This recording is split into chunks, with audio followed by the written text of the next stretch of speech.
तो आज हम बात करेंगे 1971 में आई फिल्म मेरा गांव मेरा देश की। हिंदी फिल्म इंडस्ट्री में 1950 से 1970 के दशक तक एक समय था जब फिल्में अक्सर गांवों के में सेट होती थी और उनकी कहानी भी गांवों के लोगों के ऊपर ही बनाई जाती थी। बेशक सिनेमा के प्रभाव के लिए इन कहानियों में बढ़ावा दिया जाता था, लेकिन यह माना जाता था कि भारत की आबादी का एक बड़ा हिस्सा गांवों में रहता है। अगर यह फिल्में आज के समय में रिलीज होती तो लोग उन्हें रूटेड कहते, लेकिन उस समय यह आम बात थी। लेकिन फिर भी आज मनाई जाने वाली ज़्यादातर रूटेड फिल्मों में भी अब वही तत्व होते हैं। धर्मेंद्र और विनोद खन्ना अभिनेता मेरा गांव मेरा देश जो 1971 में रिलीज हुई थी, उन फिल्मों में से एक है जो अपने सवर और कथा के मामले में काफ़ी पुरानी लगती है, लेकिन यह पिछले साल रिलीज हुई अखिल भारतीय हिट कांतारा से काफ़ी मिलती जुलती है।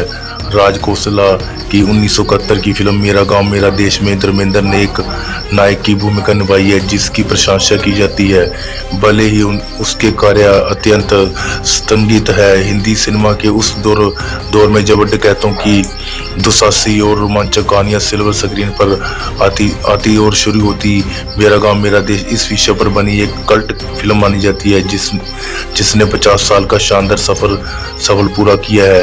राज खोसला डायरेक्टर फिल्म 25 जून 1971 को रिलीज की थी। मेरा गांव मेरा देश में धर्मेंद्र, आशा पारेख और विनोद खन्ना ने मुख्य भूमिका निभाई थी।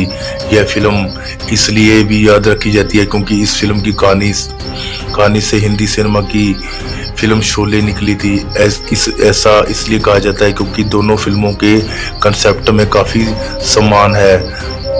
समानता है। फिल्म जानकर शोले को मेरा गांव मेरा देश का विषय के विस्तार के रूप में ही देखते हैं। मेरा गांव मेरा देश से ही निकली शोले है। शोले एक वही कहानी है। मेरा गांव मेरा देश की कहानी एक शातिर मगर बहादुर और चोर अजीत के इर्द गिर्द घूमती है, जिसे पूर्व फौजी हवलदार मेजर जसवंत सिंह एक चोर के रूप में गिरफ्तार करवा देता है। जेल से छूटने पर जेलर की सलाह मानते हुए अजीत उसी फौजी के पास काम मांगने उसके गांव जाता है। वहां उसे पता चलता है कि उस इलाके में एक डाकू जबर सिंह का आतंक फैला हुआ है। अजीत जबर को खत्म करने का बीड़ा उठाता है, जिसमें जसवंत सिंह उसकी मदद करता है और ट्रेन उसे ट्रेन करता है। अब अगर शोले की बात करें तो उसमें डाकू गब्बर सिंह के बदला लेने के लिए ठाकुर जय और वीरू नाम के दो छोटे मोटे अपराधियों को अपने गांव बुलाता है। रमेश सिप्पी डायरेक्टर शोले 1975 में रिलीज हुई थी और हिंदी सिनेमा की सबसे बड़ी सफलताओं में से शामिल हुई थी। धर्मेंद्र ने मेरा गांव मेरे देश को याद करते हुए लिखा था, 50 लम्बे बनकर गुजर गए। मेरा गांव मेरा देश के 50 साल याद दिलाने के लिए शुक्रिया मेरे दोस्तों। मेरा गांव में गब्बर सिंह के पिता ने निभाया था ठाकुर वाला किरदार। मेरा गांव मेरा देश में गब्बर सिंह के पिता ने निभाया था ठाकुर वाला किरदार। शोले में जय और वीरू के किरदार में जहां अमिताभ बच्चन और धर्मेंद्र नजर आए थे, वहीं ठाकुर का किरदार संजीव कुमार ने निभाया था, जो जय और वीरू को गब्बर सिंह का खात्मा करने के लिए रामगढ़ लेकर आता है। यह कुछ वैसा ही किरदार है जो मेरा गांव मेरा देश में जयंत ने निभाया था। सहयोग देखिए, जयंत शोले में खूंखार डाकू गब्बर सिंह का किरदार निभाने वाले अमजद खान के पिता थे।